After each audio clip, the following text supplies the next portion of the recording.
اگر میں آپ کو بتاؤں کہ آج سے 10 سال بعد دبئی نہیں رہے گا تو آپ کو شوق لگے گا، لیکن یہ بات اب حقیقت بن کے سامنے آ رہی ہے۔ جی دوستو، ایران وار کے بعد دبئی جو ہے اب ویران پڑا ہے، جبکہ ابوظہبی پھر بھی سروائیو کر سکتا ہے۔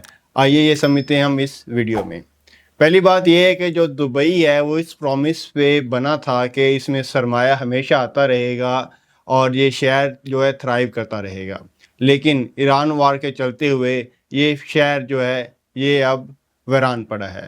یہ شہر بیسیکلی 4 چیزوں پہ ڈیپینڈنٹ تھا۔ پہلی چیز تھی ریئل اسٹیٹ، یعنی کہ آج سے 20 سال پہلے لوگ اس شہر میں پراپرٹی خرید رہے تھے۔ اس کی 2 ریزنز تھیں۔ پہلی یہ ہے کہ جو پراپرٹی کی ویلیو تھی وہ بڑھ رہی تھی، اور دوسری جو ان کو رینٹل انکم ہے وہ پیسیو انکم بھی ان کو مل رہی تھی۔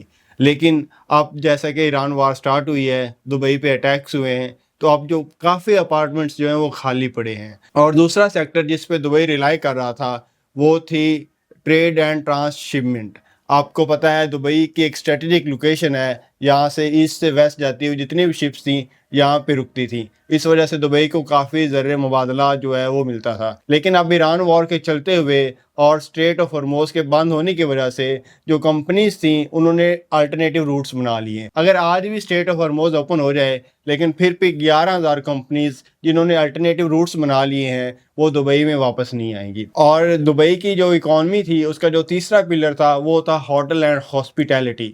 اور دبئی آپ کو پتہ ہے کہ ایک انٹرنیشنل شہر بن چکا ہے، اور اس میں 1,40,000 سے زائد جو ہیں ہوٹل رومز ہیں، اور جو 18 ملین ٹورسٹ ہر سال آتے ہیں ان کے لیے ان کو اکوموڈیٹ کرتے تھے۔ لیکن یہ سیکٹر بھی اب مشکلات کا سامنا کر رہا ہے۔ اور جو فورتھ پلر دبئی کو سپورٹ کر رہا تھا وہ تھا کانفرنسز، ایگزیبیشن اور شاپنگ اکانومی۔ اب لوگ آ ہی نہیں رہے، تو اس کی وجہ سے جو آرگنائزرز ہیں انہوں نے سیف لوکیشن جیسے ریاض، استنبول اور کوالالمپور جیسی جو لوکیشنز ہیں وہاں اپنے جو ایونٹس ہیں وہ شفٹ کر دی ہیں۔ اس کی وجہ سے اس طرح کی جو ایونٹس ہیں اب دبئی میں نہیں ہو رہے، تو جو اس کا ریونیو کا کافی جو خاصا حصہ تھا وہ بھی اب نہیں رہا۔ اور اس کے بعد اگر بینکس کی بات کریں تو دبئی کے جو بینکس تھے وہ بہت مشہور تھے، لیکن جو سینٹرل بینک ہے اس نے واشنگٹن سے ایمرجنسی فنڈز مانگ لیے ہیں۔ اس کا کیا مطلب ہو سکتا ہے؟ اس کا یہی مطلب ہے کہ جو دبئی کے بینکس ہیں وہ بھی خسارے میں جا رہے ہیں۔